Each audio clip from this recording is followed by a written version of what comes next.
Hello there once again. This is another sort of rant video, you could say.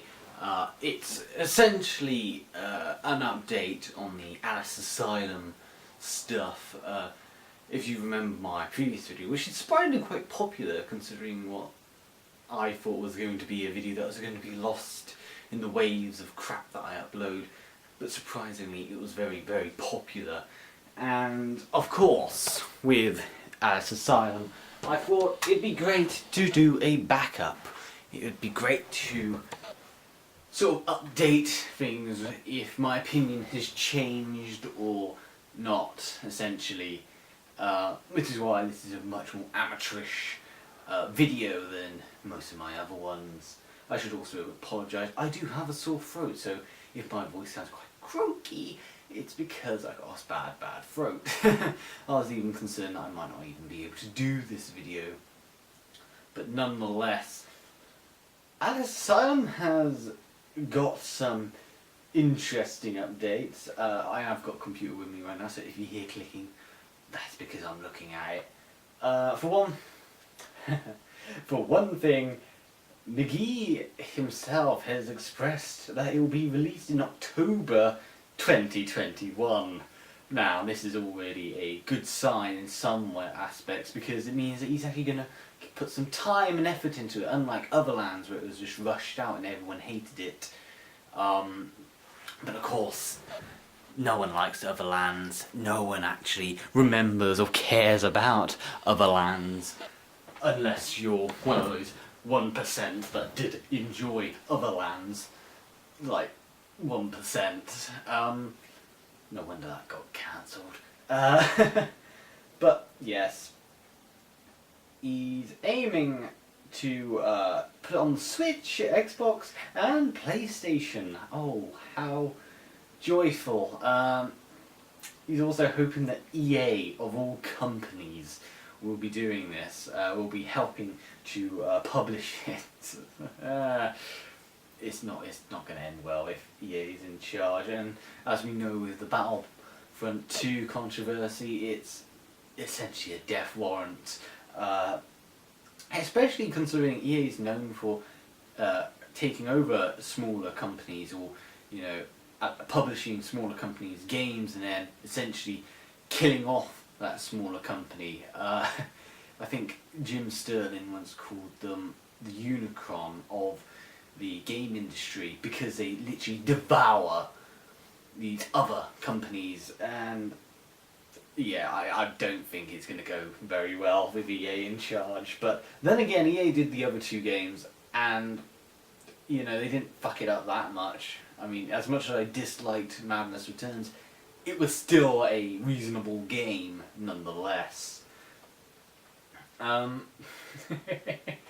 So one of the funniest things about all of this is American McGee has actually gone out to say that it will not spoil the plots of American McGee's Alice.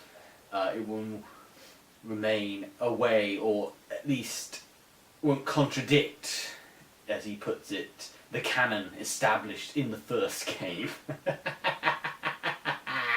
So what's funny about this is, what I've touched upon in my previous video, is this is set before American McGee's Alice. The problem right there is, in American McGee's Alice, it's specifically stated that Alice has not been in Wonderland since before the fire. So how the hell does this happen? How can she go into Wonderland in between the events? So already you've contradicted yourself, even though you're stating you will not contradict yourself. Am I the only one that sees this problem? Or am I the only one that paid attention to this? You said you wouldn't contradict, the first game when you released Madness. So guess what? You contradicted quite a bit. And you're going to do the same here. And just because you're saying it won't contradict the canon, you've already fucked it up. You can't go back, I'm afraid. That said, unless he does some sort of, twist where Alice somehow loses her memory or something, or she's forced to drink or eat something that removes any memory of the events of this game, then yeah, you haven't contradicted it at all. Well, you have, but you sort of found a way to solve it. However, the problem there is, and it's quite a big problem, is the fact that by doing that, you're going to piss off a lot of people. Oh dear. So, of course, some of the other interesting things are, you know, you got these new domains, you know, you got the Hatter's Place, like in the previous two games, you got Queen's Castle, that's quite cool. We see that again. It won't be as good, I'm sure, as the American McGee's Alice version of it. I mean, if it is, and I'll put my hands up and I'll say, good job. I wouldn't say brilliant, I'll just say good job. And of course, they all represent different emotions as well. There's also quite a lot of concept art released lately. Because the idea is you can switch from being all peaceful and nice to downright horrible. Which is an interesting concept, to say the very least. Although I will admit, some of these concept arts aren't particularly great. I think some of them are a bit silly. There's this one with a rook who looks like garbage. But I'm just going to skip that one. I mean, I will say, the actual artists' drawings and paintings, they're actually pretty good. It's just a shame that the final product, I highly doubt will be any good. Like I said, there is this one really interesting picture right here that I'm looking at, is of the Mad Hatter, and he's got normal skin, and he's looking at his hat, and he looks downright depressed. I sort of do like that. I sort of like the idea that, you know, this is a Wonderland character that is going from good to becoming an evil, you know, deranged psychopath that is going to turn inhabitants into automatons. This is the, you know, setting up that character. I think that's quite cool. I admit, I think that does look pretty cool. And you can tell that from just denotating this one image. I think that idea might be quite interesting, seeing the old versions of the characters. So yeah, you've actually done a good job. Unfortunately, what you haven't done a good job is you've brought back the stupid fucking dolls. Yeah, despite the fact that the dolls only really appeared in the second game, unless you count the nightmare spiders, but they were literally a minor enemy. Why bring them back? Why even have them in, you know? Their sole purpose was in the second game, not in the first, so why even have them before the first? I guess it's to be, you know, diverse with the enemies, but then again, as we saw in Madness Returns, the only real enemy in that is black slimes. I know they've got a real name, the Ruin, but they're just black slimes. There's a lot of teddy bears and all that, a lot of cutesy bootsy stuff, which I'm not a big fan of. I was never a big fan of it in the second game either. I just preferred the more realistic, gritty looking atmosphere from the first game, personally. I mean, if you like that cutesy bootsy anime bullshit, then you like it. Yeah, there's a drowning caterpillar, that's nice. By the way, even though I'm being very negative and sarcastic in this video, I will say this. I'm not going to straight away put down the game. I have a low opinion of it, especially after Madness Returns, but I'm not going to put it down straight away. I am going to give it a chance. I am going to, you know, play it, and if it pisses me off, I will say it pisses me off. I will not give it a positive review. I will warn people to stay away from it. Thinking of staying away, there's the Cheshire Cat. Okay, I will say this. I understand, as I was saying with Matter, I do like the concept of making these characters look like their original counterparts, and they're slowly like changing in towards what they would become in American McGee's Alice. I know this is very nitpicky, but the Cheshire Cat looks so awkward. For those who don't know, the Cheshire Cat was a very fat, plump cat in the book, and of course this is essentially happening after the book, because of course there was a fire after. In the events of American McGee's Alice, a fire occurs after the events of the books happening, and so the Cheshire Cat in the books was a very plump, fat cat, I should say, very fluffy, and they're sort of trying to do that here. It does sort of look awkward, because you still got the American McGee's, you know, bloody grin, design with the ring around the ear, and not only that, you instantly, as soon as you do the ash effect, as I discovered, this ash effect, I don't know what the hell that is, you go straight into the one that we see in the first game. Like I said, it's an awkward design, and I know that is going to be quite difficult to implement, but and I do appreciate this. I will say this is one of the things that I do really like so far, is the fact that they are going straight in with this sort of midway point. So, you know, it's not all negative, it's not all doom and gloom. Of course, this other image is not bothering to upload. Oh no, it's the Mad Hatter again. Yeah, like I said, I do like the Mad Hatter. I think it looks great. I do wonder if he's going to be a boss fight in this. Don't know. I do like that he is sort of human, and of course we see him in the other games. He's just green and sort of like.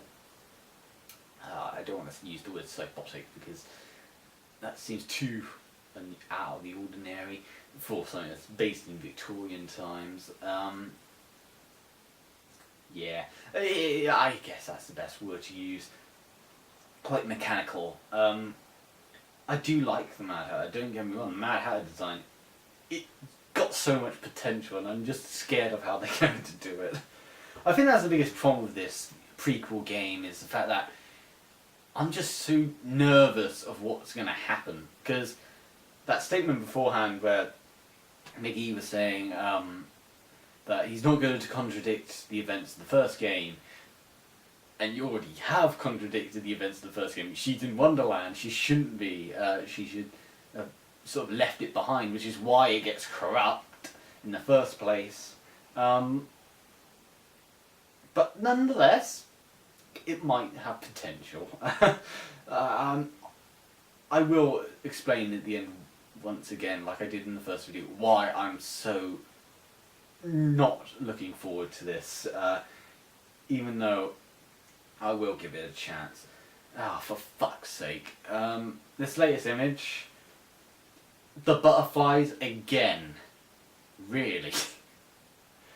I mean, I guess it makes a little bit more sense here because she's younger, but the butterflies are stupid. They were stupid in the second game, and they're stupid here. This is sort of her on fire. She looks like the Flame Princess in some ways. Random Adventure Time quote. Okay, so she's meant to be 13 years old in this.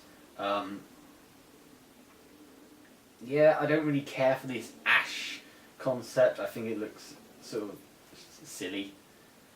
It's not really needed, in my opinion.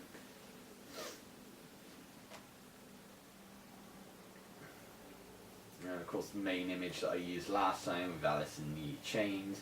Okay, these are pretty interesting. You've got these new, sort of these, sort of like water painted images for the game, and it does look a lot like the original game, the first game actually, because you got her in this sort of heart-shaped lock with those like weird black branches or tentacles sprouting out from the sides.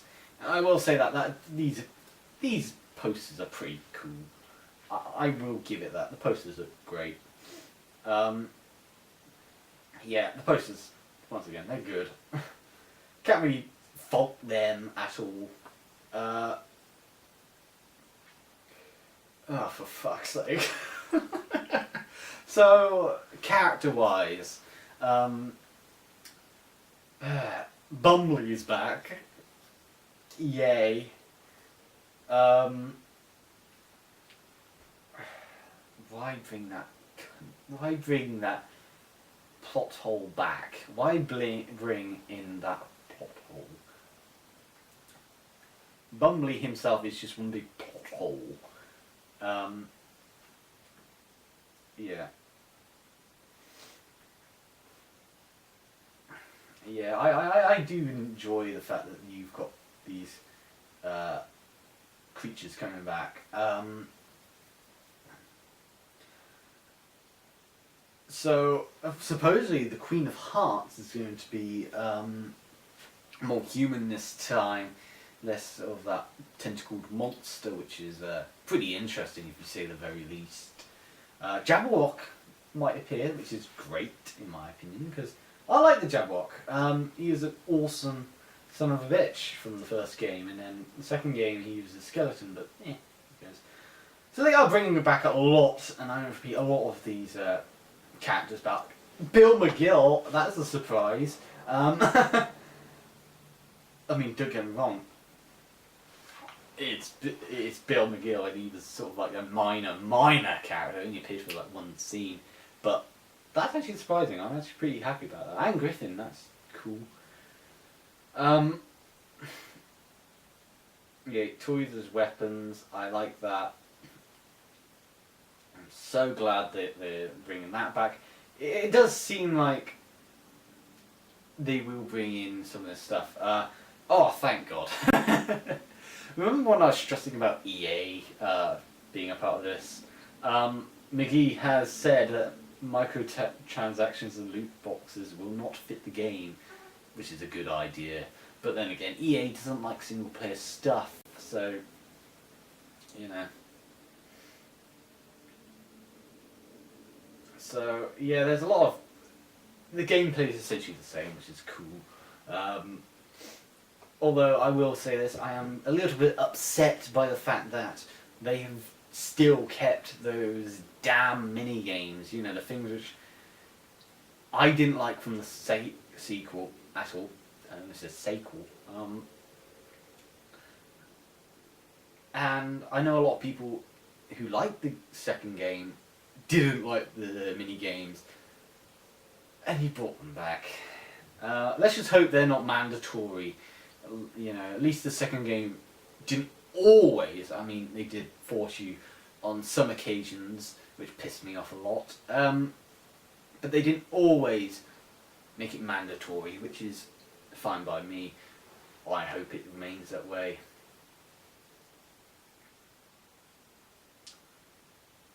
Yeah.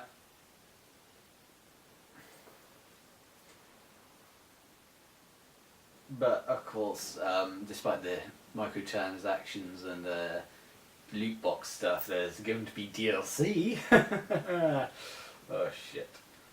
Of course, from what I can see, it seems like he doesn't want to make a Madness Returns. It actually does say right here he doesn't want it to be like Madness Returns because so many people complained about it.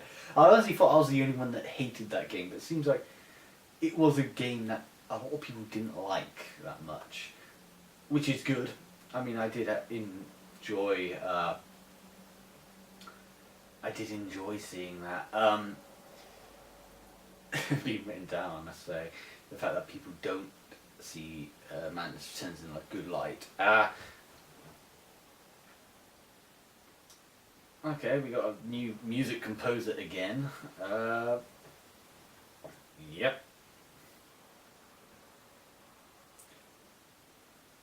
And yeah, apparently it's unique because it's going to be a child's perspective, despite the fact that she's 13. I would argue that's a teenage. You know, I wouldn't call that necessarily a child. I mean, technically a child, I guess.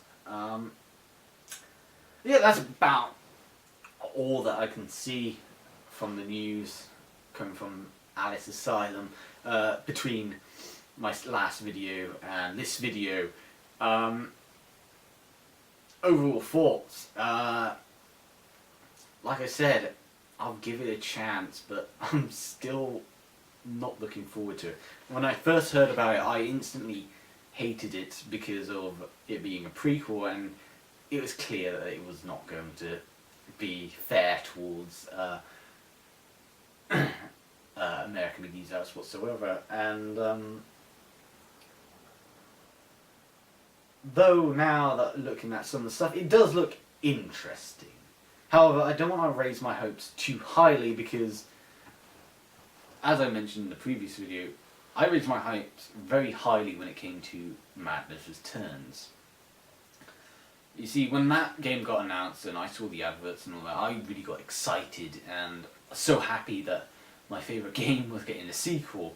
And then when I watched gameplay videos of it, I realised I was sort of dying out because I was dying inside, I should say. I'm not dying out, that sounds weird.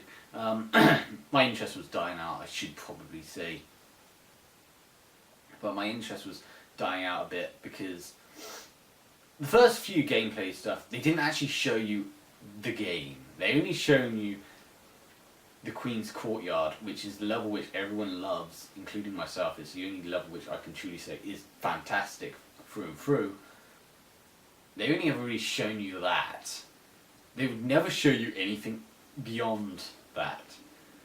So when it came to Let's Plays and all that, they would show you the whole game, and that was when my interest started dying out. And I have a bad feeling that if I was going to say, oh, I really look forward to something, the same thing's just going to happen.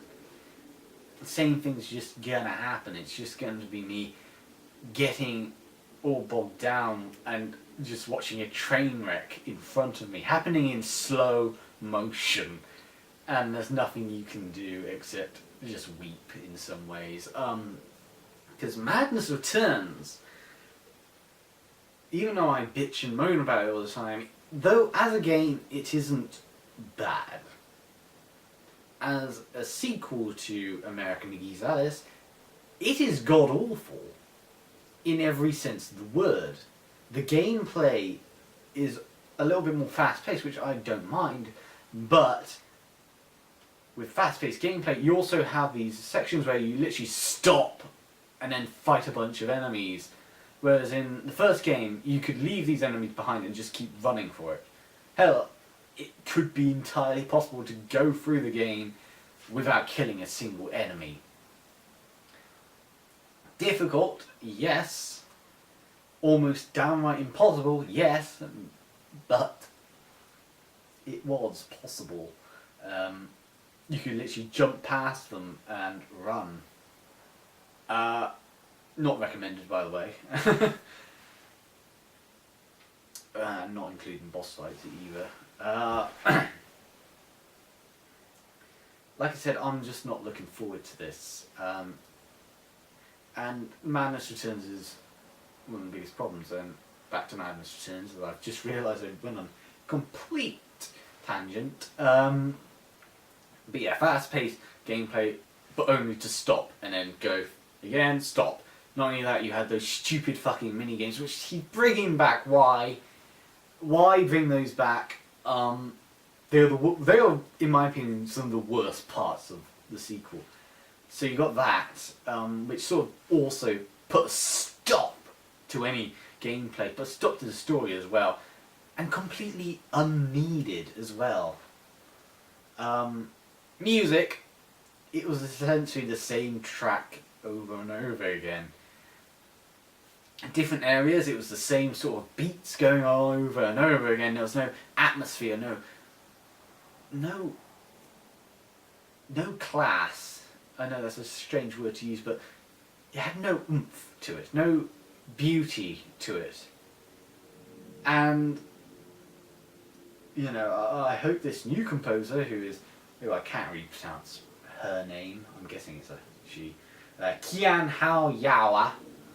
I'm not good with Asian names.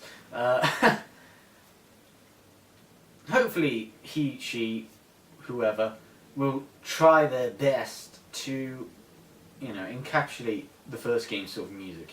In other words, better music. Not only that, you also have that awful, music using whenever you're in a fight or in a situation when you have to kill all the enemies, and you have that really droning drum beat, and I hope to God that doesn't return. I sincerely hope to God that doesn't return. So, boss fights, there's only one boss fight. You get hyped up for these other boss fights, it never happens. Enemies, as I said, the entire game is literally you fight black blobs with doll masks. And just maybe you'll see a unique enemy, an enemy that, is kind of cool looking. You might get a bit of diversity in the enemies, nah. And then there's the story, which, if I were to ever do a proper review of Madness Returns, the story would probably take an hour to explain, because it is so broken, so rushed, so pathetically put together. If remember that statement from American McGee where he doesn't want to contradict the first game? Let's just say Madness Returns contradicted the first game massively. And remember when I said that Bumblebee was a big plot hole? He's one of the main, in fact he is the main fucking reason behind it. Cut long story short, first game clearly visually shows you something happening. Sequel then says that what you saw was not real and was in fact someone completely different and happened in a different room, not in the same room. Blah de blah de blah. And yeah, it turns out this paedophile is the main villain. Sure, why not? I mean, there was no build up to him, you only saw him once at the beginning. I'm chuckling here because it is just so stupid, but yeah. Not only that, it was also such a dull game. You play through the first game and it was very... And what's ironic about it is it was very vibrant in colour. You had a lot of atmosphere in it. Sure, it's kind of silly calling it vibrant in colour. My voice is starting to go. But what I'm trying to say is, in the first game, you'd have these beautiful looking landscapes with these beautiful skylines, the stars and all that. These, in the school itself, the red and the brown and the purple all clash together in this really nice looking setting. In the sequel, it was completely different. It was so sucked out, so saturated. And it was almost orange and green, like greeny orange puke colour. And it was sort of that haze throughout the entire game, and it was so terrible. From the concept art so far, it looks like it's going to try and be a bit more colourful than, Madness Returns, but doesn't want to be as, dark and depressing as, American McGee's Alice, all while being quite colourful. Which I'm fine with. Like I said, hopefully it's better than Madness Returns. Hopefully it is the better of the sequels, prequels, whatever the hell you want to call it. It's clearly going to be better than Otherlands, because no one liked Otherlands. Everyone hated that. Which is why it got cancelled. That does make me chuckle. Because even from looking at some of the screenshots of that piece of shit, it looks so terrible. But then again, I am, a very cynical bastard. Which is why I think it'll be fine. It probably will be fine. But I don't want to get my hopes high. I don't want to be like younger me